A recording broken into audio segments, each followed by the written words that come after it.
Здравствуйте, ребята! Меня зовут Талжан, я ваша учительница по казахскому языку.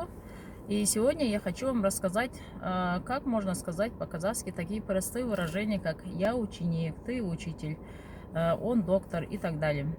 Если ты знаешь эту информацию, ты можешь перелистнуть, а если нет, давайте проведем 5 минут казахского языка. Итак, нужно сказать слово, допустим, для примера возьмем «ученик». Нужно сказать «я ученик». «Я» по-казахски «мен», молодец. И нужно сказать «я ученик», а ученик по-казахски «окуша». Если ты это знал, тоже молодец. Теперь нужно сказать «я ученик». «Мен окуша». Молодец. Но этот вариант неправильный. Почему неправильно? Потому что в русском языке достаточно поставить рядом два слова «я» и «ученик». И все. На этом мы создали полноценное предложение. А для казахского языка этого, как обычно, недостаточно, потому что нужно добавить определенное окончание, которое называется личным. Итак, по-казахски «я», «мен», ученик «окуша». Еще нужно добавить вот такое окончание «мын». И получается слово «мен окушымын». Теперь попробуем сказать то же самое на втором лице. Второе лицо – это слово «ты». Нужно сказать «ты ученик». «Ты» – «сен», молодец. Ученик – «окуша». И какое мы должны добавить окончание? «Мын» уже не подходит, потому что мы уже говорим о втором лице. Теперь нужно сказать «сен окуша сын». Хорошо. Переходим теперь на второе лицо, уважительная форма.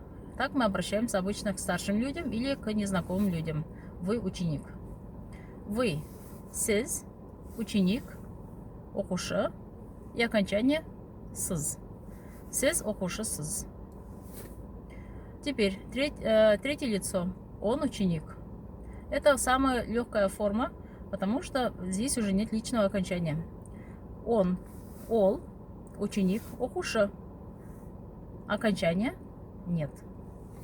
В итоге, что мы получаем? Первое лицо. Я ученик. Мен окушымын. Второе лицо. Ты ученик. Сен окушысың.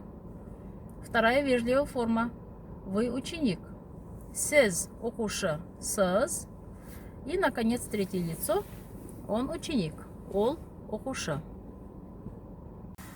Ребята, спасибо большое, кто досмотрел канал до конца. Следующая просьба небольшая: поставить лайки и оставляйте, пожалуйста, обязательно свои комментарии. Мне нужно знать все ваши мнения, пусть они будут даже негативные.